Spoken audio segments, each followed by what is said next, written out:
Thanks for staying with us. Still on children and education. Unfortunately, our guest had gone, but there were a few hot topics that have been going around social media. There was one that a child was seen, children were seen bitten by their teacher either in lesson or in class. I don't think they were in uniforms. And this video went viral where the woman obviously was abusing, this kid. Now, some will watch that video and say, this is exactly how we're beaten when we're kids.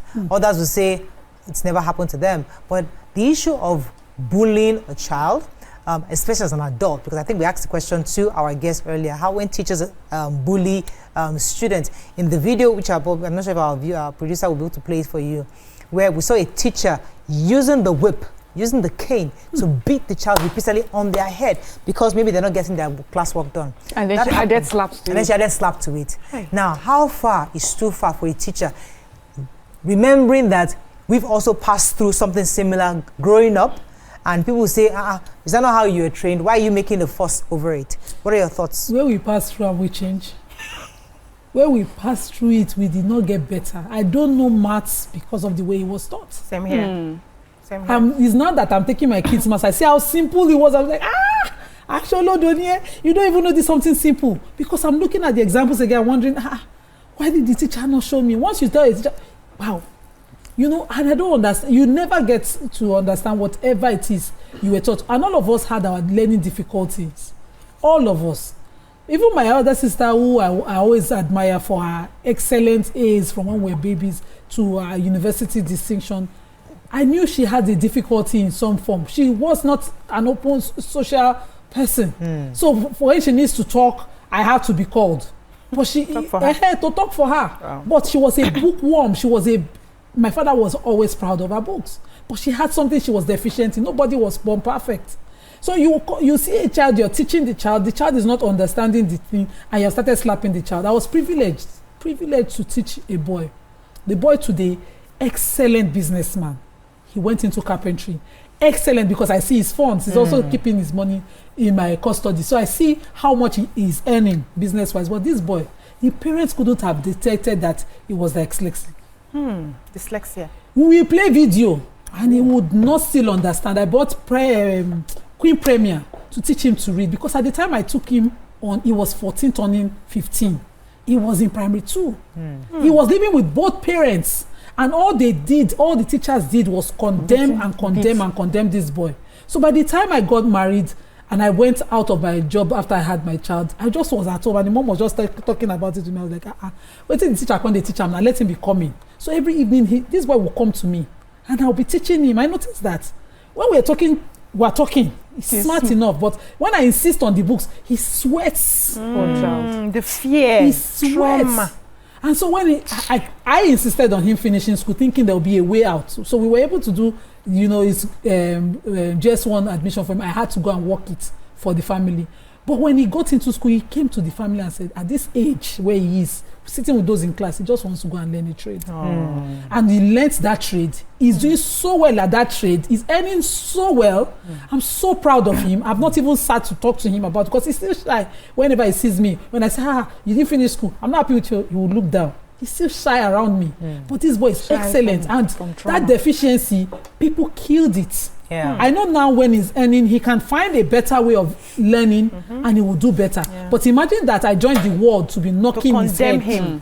What will you get? When I started teaching the very first time after the training we did, and then we started doing some research, and we came across Howard Gardner's intelligence theory, which says that we have about 9 different intelligences, and they are all on different levels. So you can be mathematically intelligent, you are special intelligence, your language, like that. I cried. I cried in class. If my classmates at the time, because we're graduate trainees, will remember vividly, I cried because I now realized why I was not passing maths, and they nearly killed me because of that.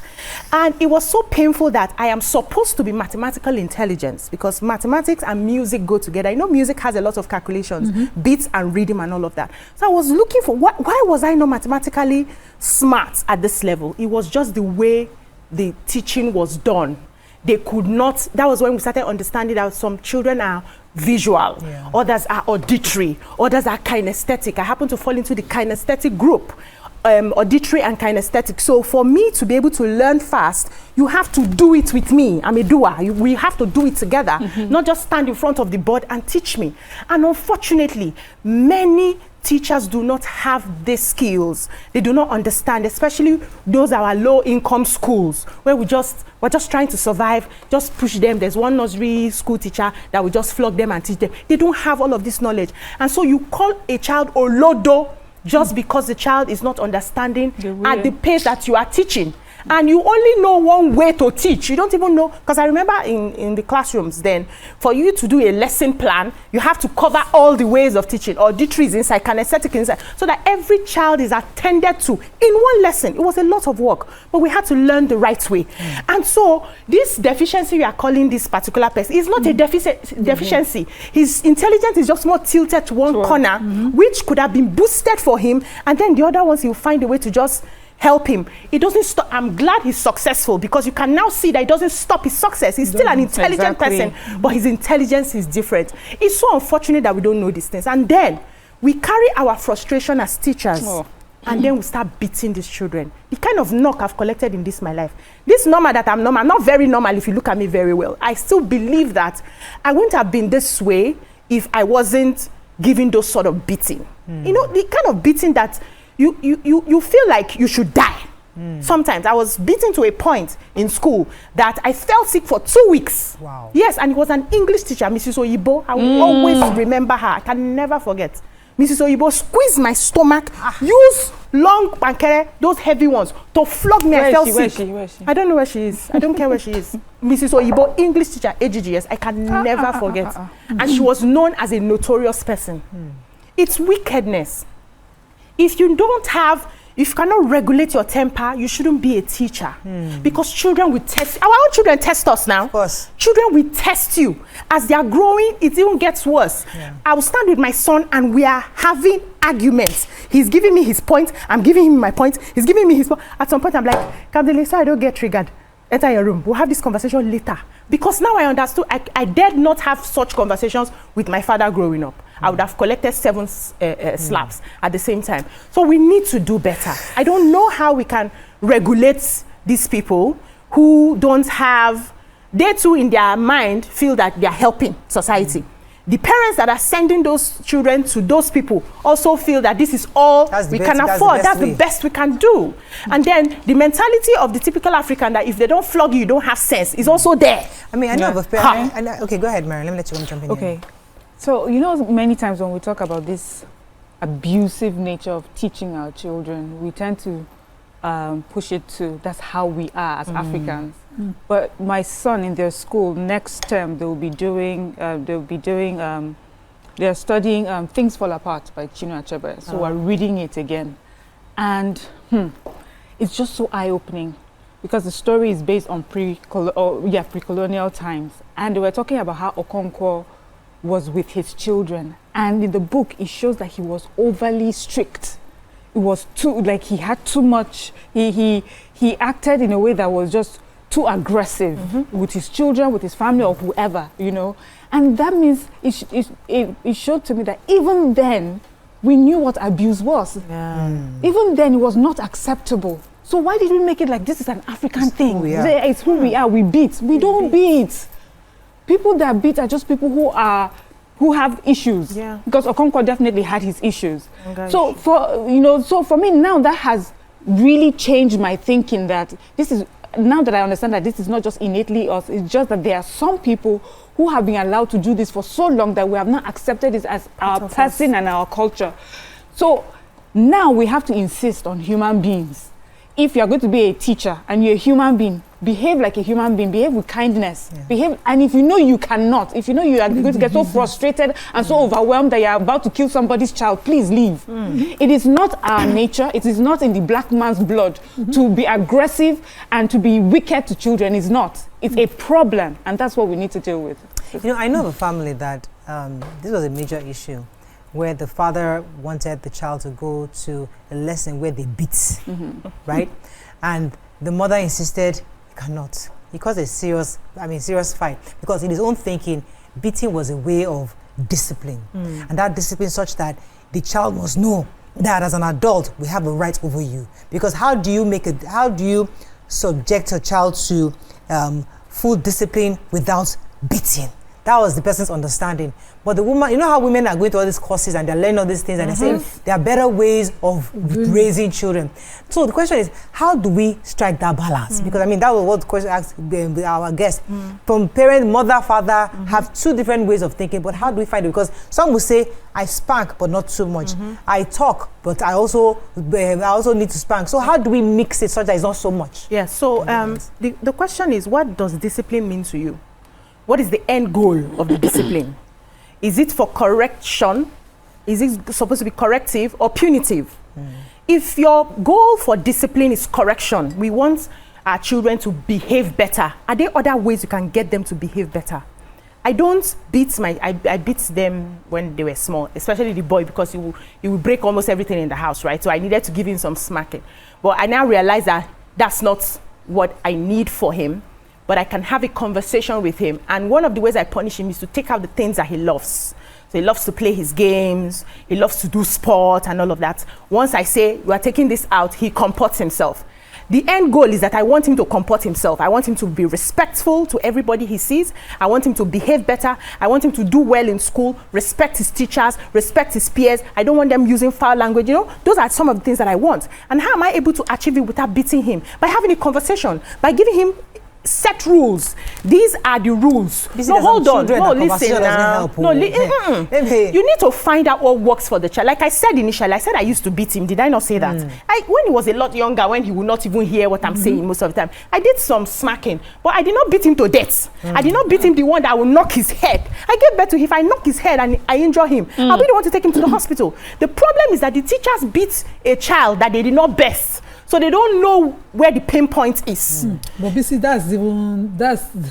you've not heard parents say, I will beat you, I go kill you, na me born you. Yeah, I've heard that too. It's growing up, it's a common sentence we grew up with. If I beat you, you die, I bury you, na me born you.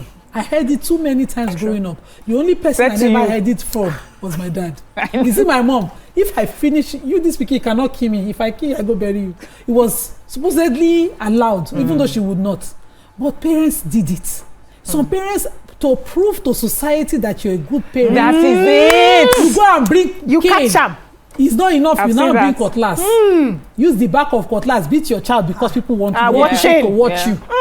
Were things that I saw growing up. Yes. You bring this boy is being a boy, whereas now that we are grown and we are looking at it in retrospect, these boys were being boys with the energy that their age has. Naturally. You be catching them, they will not stay. They will go to school with two shoes, come with one leg. Yes, one stockings. I always went to school and came back with a bag of sand in my hair every time, no, because I like to roll down one slope around school. It was a valley, it was like this. No school bag. I enjoyed it.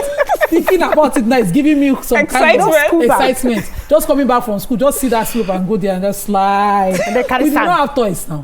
So we just go there and slide and come home with bags of sand in the hair. And that was how we grew. We were playing. We didn't die.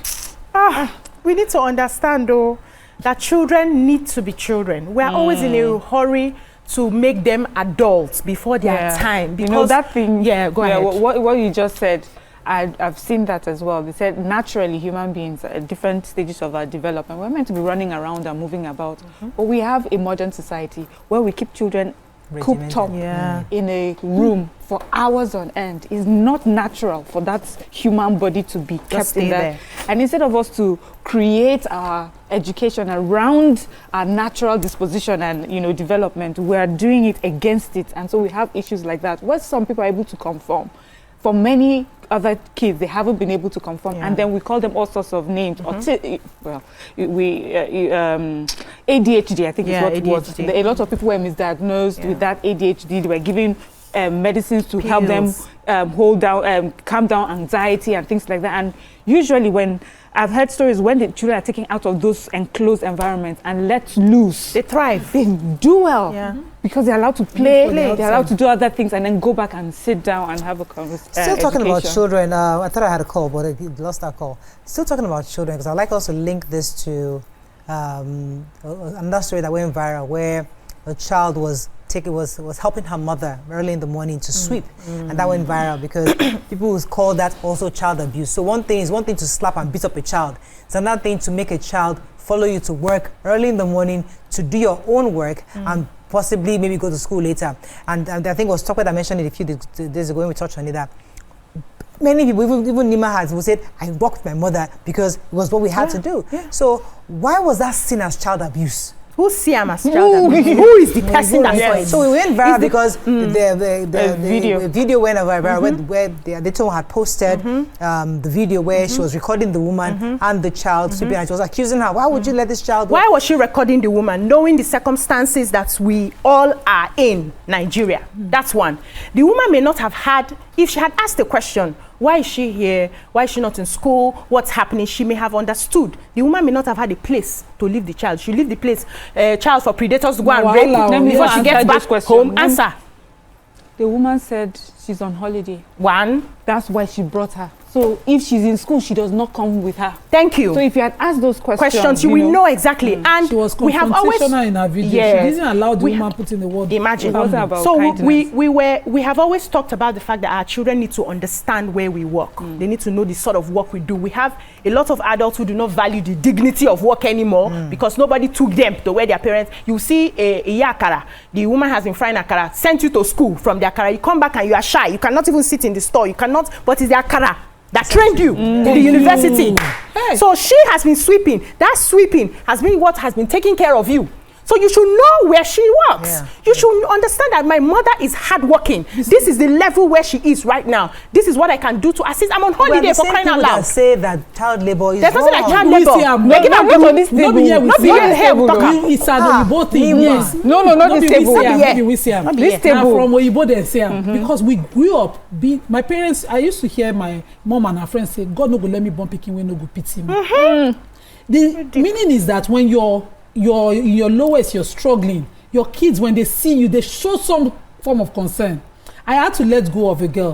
When I employed her mom, she came, I told her mom I needed a staff in my business, and she brought the guy. I looked at her qualification, auntie, you should be helping your mom.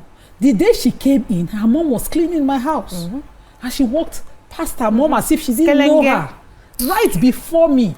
I told her straight, I said, Mo Lota Dagbani. We call her back. I said, how this lawyer you see, packaging. I say, if you put me to an engine, if I grind pepper for you, you shock. Because that's my mother's trait. Yes. We were known in that estate for Omoyelero. We were proudly. So. I started quite early, just one.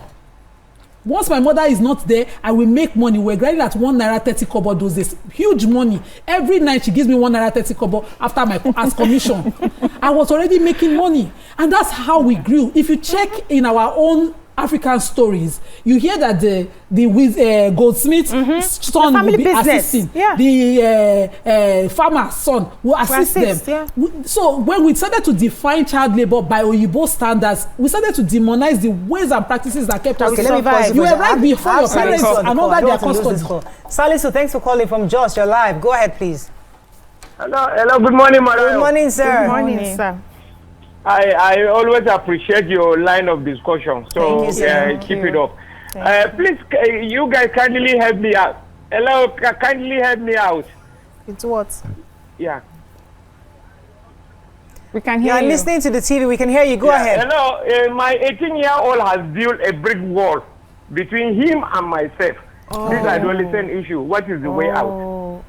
He has built a brick wall. Yes, and to my sister, Miriam, the epic Things Fall Apart. I have the set. The movie was, NT at one time televised the whole series.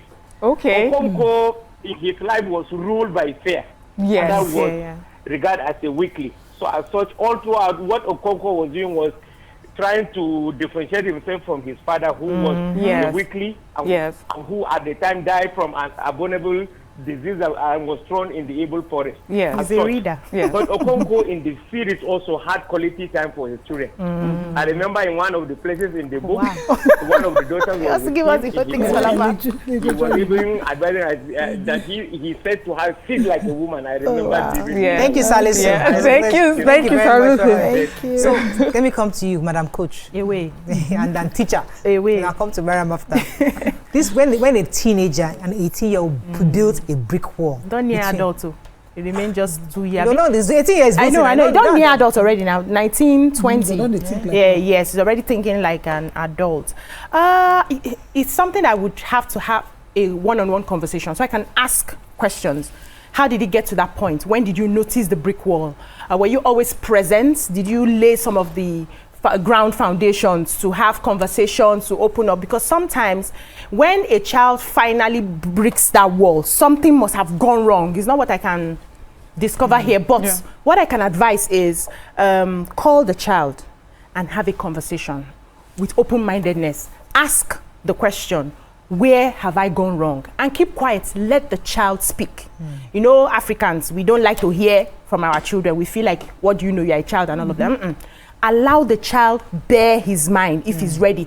Anytime he's not ready for the conversation, leave it. Call him again, say, I want to know what I have done. I want to know where I have gone wrong. I want to know your thoughts on this. Have that conversation, then you can pick it up from here, because a lot of things may be going on in the child's mind. What do you think? For me, of course, definitely, it's just, we'll have to look deeper into the reasons why. But just generally, some of the things that I've come across recently that we're talking about is that men need to understand that the world has changed. And what was required of a man or a father has changed a lot, has evolved since then.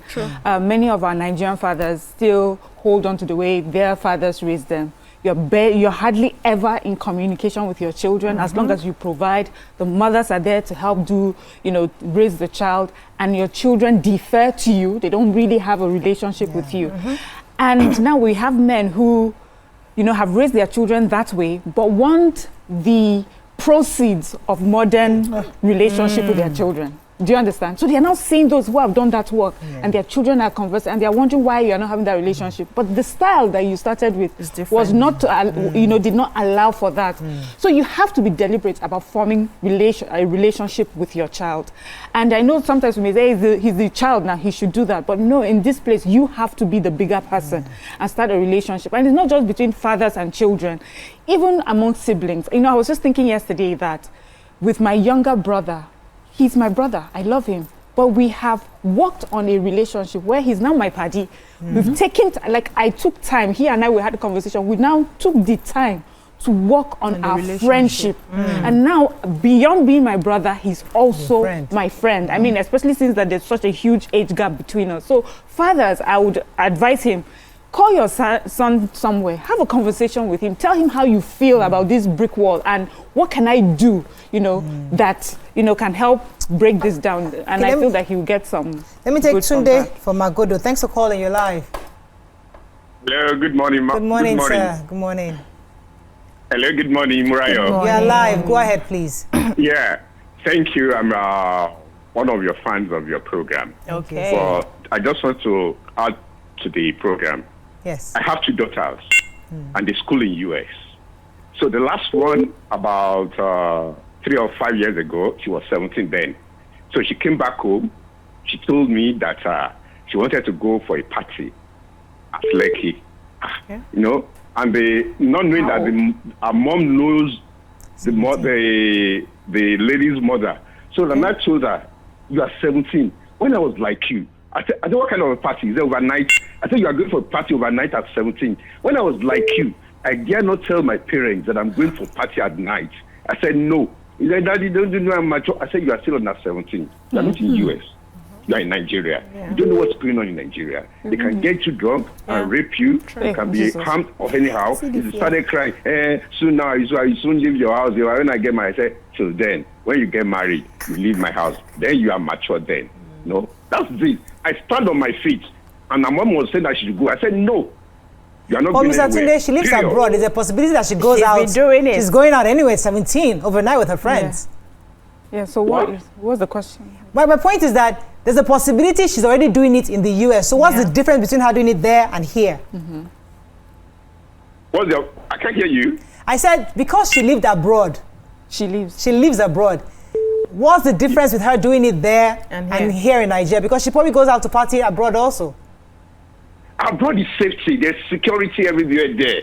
Compared to Nigeria here. Okay. I get where he's coming from. Okay. All right, okay, thank you. If it's a security issue. Yeah.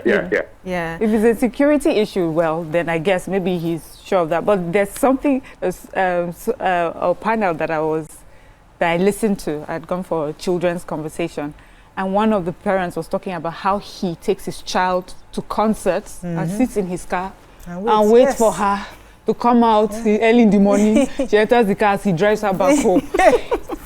Yes, like this is what that's what I mean. This is what fathers are doing now. Has evolved. Things have changed. So okay, we understand you need your social life.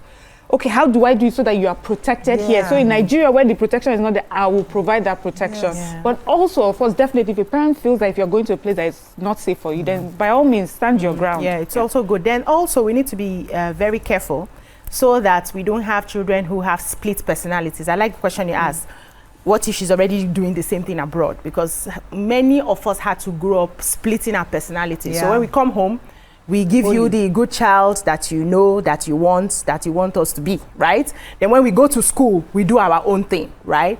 And it becomes very difficult for you to know your child. So it's important that if you are saying no, you have a proper conversation on why you are saying no. And I like the fact that he explained that it was because of security reasons in Nigeria and all of that. You find a way to just make the child understand that I'm not stopping you from doing this, but for us to be able to do this, you must have this and this and this in place for your own safety. It's better that way. So that it's not like the child now, tomorrow they won't tell you that they are going for a party till you're not around. So that's because I said so. Yes, we should stop that. I have Rockwell. Thanks for calling from Suleja. Because I'm a man. Good morning. Good morning. I'm a first-time caller. Welcome to the show. Thank you. So I want to talk about Adeto. What she did is very wrong. Okay. As a child. Go ahead. Rockwell, can you hear me? Hello? Yes, we can hear you live. Go ahead, Yes, please. Okay. So as a child, I don't think there's something like child labor in Nigeria. When I was growing up, my grandma used to fry akara. My mom will wake us up. My grandma's house is a bit far from our house. She will wake us up to go and help grandma in our akara business. And we'll wake up as early as 5 o'clock and go there and help my grandma to in our akara business. What that woman did is very wrong. Showing the girl's face is so wrong. Thank you. Yeah, I think we should correct the foundation. There is something called child labor. Because the truth is that a child, especially during school hours, should be in school and should not be seen doing labor. Now, outside those school hours, if your child is with you doing some kind of labor, it's your child. I don't know if it's allowed, but I guess it's permissible. I guess it's permissible because I know. I think what I read, it said from 12 years old, less than 12 could be child labor, and like what she was doing, helping a parent, is not seen as child labor because it was supervision of a parent, and it was not like it was stopping her from her school or eating properly. But there is child labor, and we'll talk about that. This what I'm about to say is not justifying what that lady did. There's child labor because I know of someone, a group of people who were abused that way, because in their own case they didn't grow up with their parents, they grew up with step parents, and they will be asked to do things that older children, their biological children who are older, were not allowed to do, but they, much younger, because it was not their home, they would do it. And it was not only about the age, it was that they were given tasks that were much more bigger than them, for them, for their age. You'll be asking a 4-year-old or a 6-year-old to do some washing so bad that they will have scars all over their hands. You ask them to you send them on errands, you not give them transportation, they'll work for many hours back and forth. So there is child labor. There is abuse of a child, and you turn that child into a slave, and that is what we should speak against. So you see this performative outrage that we have, that is what this particular case is about, where we'll just pick up things and we're just trying to show off that, look at what I'm telling you of. You have not thought through the conversation. You've not looked at what you're at the situation, the context of what you're looking at. You are quick to take a video so that you can show on social media that, hey, look at me too. I am an advocate. I am saying something. But you have not looked at the situation. And I find that that's a lot of us who are doing that. It's all part of this packaging. Let us package ourselves as advocates. So you see something that looks like something without pursuing it, you make all sorts of mistakes. It's very sad, but maybe I'm done kappa. So performative. What you call it? Performative outrage. English deal. I think we need to wrap up on that, but I think in a nutshell, I mean, today we talked quite a bit about parenting. What's abuse? What's an abuse? How do you strike the balance between what's ability and character? We've discussed bullying, we've discussed so many parts of parenting and how to ensure that we're not abusing our children, yet we can actually have them assist us in our trade. But either way, I think it's important that adults involved must understand and recognize the roles of children and let them be children. And also the children also should be allowed to express themselves at their own time and shouldn't be forced into labor pre the time they're allowed to go into labor. I think that's all we can take on today's show. We've been able to wrap this up. Have a great day. We'll see you tomorrow. Bye for now.